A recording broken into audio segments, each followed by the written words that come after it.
Welcome back to Fiercely Unfiltered. I'm your host, Kelly Renee. And with school starting, I wanted to talk about bullying because I just think about all these kids going to school, maybe a new grade, nervous, anxious, but some of them are worried about bullying too, which is so sad and unnecessary. For me, this topic really touched close to me since the worst bullying I've ever encountered was as an adult. And for it to affect me the way it did, it just breaks my heart to think of little kids who don't have the tools that I have or don't have the life experience that I have that are dealing with bullying. And I just think life is so hard as it is. And especially as a child trying to figure out who you are, to have other people make life harder for you. And just so you know, most of the time, the people that are bullying you are the ones with the problems. They're the ones with the issues that are making themselves feel better by bullying you. But some kids just don't know how to handle it. And even as an adult, I didn't know how to handle it. Like, I couldn't believe that people were like this, and that I even went to HR, people in charge, avenues that are supposed to help me, and it didn't help me. So, I'm just terrified for these children. And I hope that parents can teach kids not to be bullies, but it's just not enough not to be a bully. I did a little research and it says that 20% of kids get bullied between the age of 12 and 18. And in middle school, it's 25%. And it's 46 to 50% get cyberbullied or have some kind of bullying done on the internet. But I think we need to do more than just teach our kids not to be bullies. We need to teach them not to be silent bystanders either, because it says only 20% of kids act as defenders, which is someone who stands up for the person. And it says a lot of people don't intervene because they feel like someone else will do it. It's not their job. And some people are just happy it's not them. Like, they don't want to be the person that's getting called out or made fun of. So sometimes it's safer to stay quiet, but that's when we're going to raise the wrong kind of generation, and the world's going to be a worse place for our kids, because silence is almost just as bad as bullying. It's like enabling the person or almost giving them your approval. You have to stand up. If the majority of people stand up for what's right, then that pretty soon can be the norm. Because in my situation, it was a different little bit of a situation because people's livelihoods were on the line. They were told if they didn't go along with it, they'd be fired. And I understand people caring about their jobs and not wanting to lose their jobs. But at the same time, if everyone stood together for what's right, then the people doing the wrong can't continue to do it. So we need to do more than just talk to our kids about bullying. We have to talk to them about, if you're the person that's not getting bullied, you need to stand up for that person who is. It's not fair for that person to feel so isolated and left out. Like, it's just, that could have been you. So easily could have been you, the one being picked on. And you know what? If you don't help stop the behavior, one day it might be. So people just need to lead with kindness and understand that you have power. You have power to change someone's story. You have power to give them hope. If just one person would have stood up for me, it would have made the world of difference. But I was isolated. I was alone. I was the problem because I was trying to do what was right in an environment where that wasn't wanted.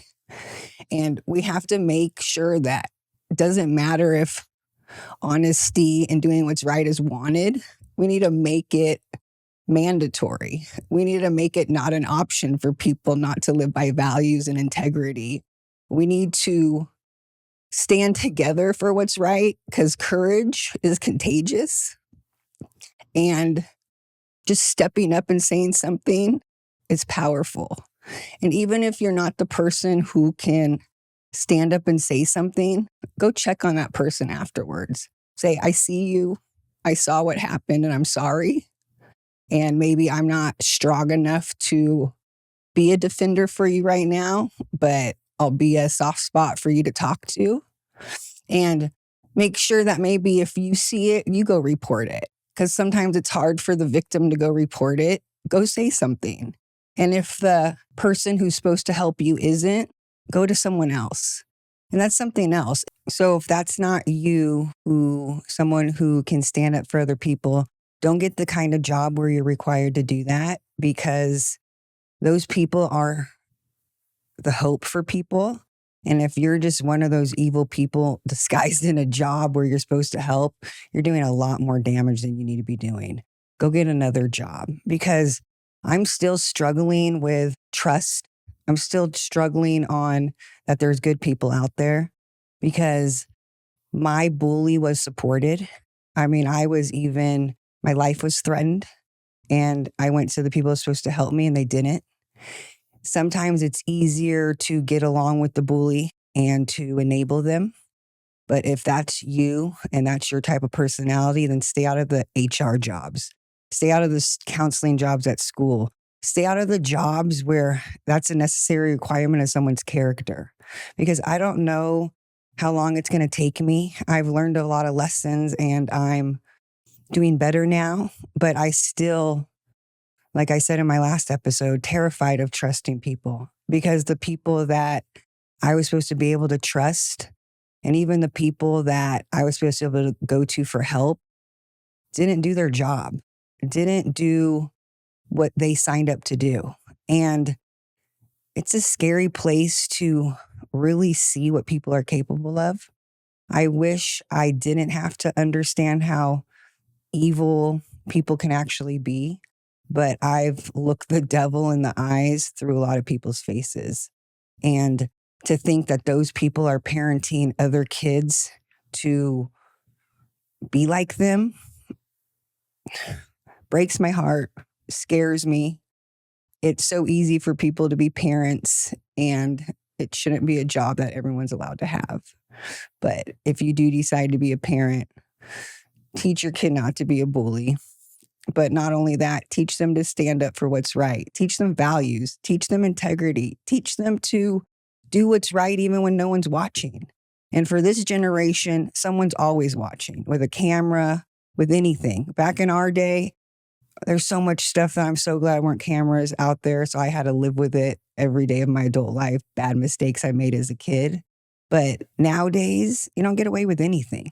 So just live with good intentions, live with kindness, stick up for other people if you're in that situation, but definitely don't be the person that's making someone go home and feel bad about themselves.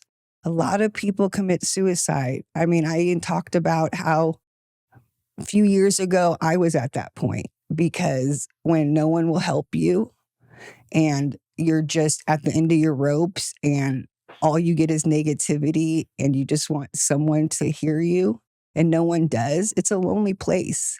And sometimes you think it'd be better off for me and for everyone if I wasn't here. And to think that a child is thinking that because of something you maybe said to them is awful. So lead with kindness. Courage is contagious. Be the person who does the right thing. Be the person who changes someone's story. Be the person who, when someone says, I was bullied as a kid, but you know what? This one person stuck up for me and it stopped. Because studies say that if someone stands up and says something, bullying almost stops immediately. But a lot of people just stand there and they don't say anything, and that needs to change. Be a good person. Make sure other people are good people.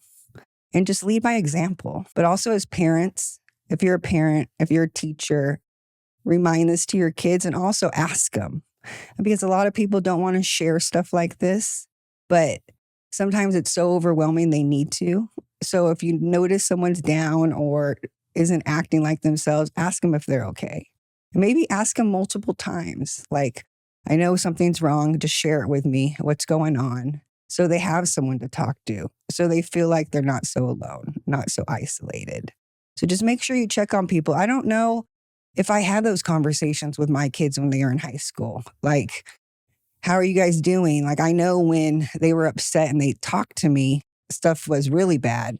But it's like, I don't think I checked up on them daily on how stuff going and stuff like that, which I probably should have. My son was in a couple situations at school. We actually had to get stitches because he was being bullied by someone.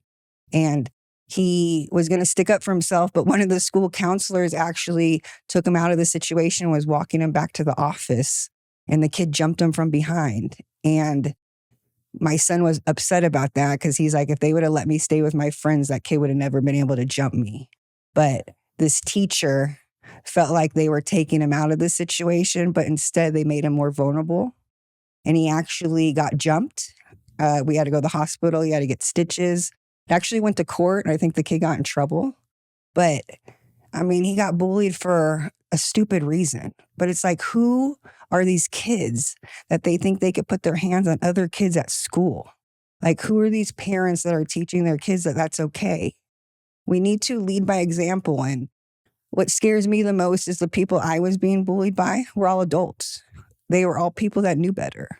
They were all people that hopefully are raising their kids not to be the exact way they were acting. So it's really important to not only say stuff and teach your kids stuff, but you need to lead by example, walk the walk, talk the talk, treat people the way that you want to be treated. Treat people the way you tell your kids to treat people. And then maybe we could all change this world and it could be a more kinder place. One good deed at a time, one person saying something when they don't have to, but they want to. That's what we need to do. Until next time.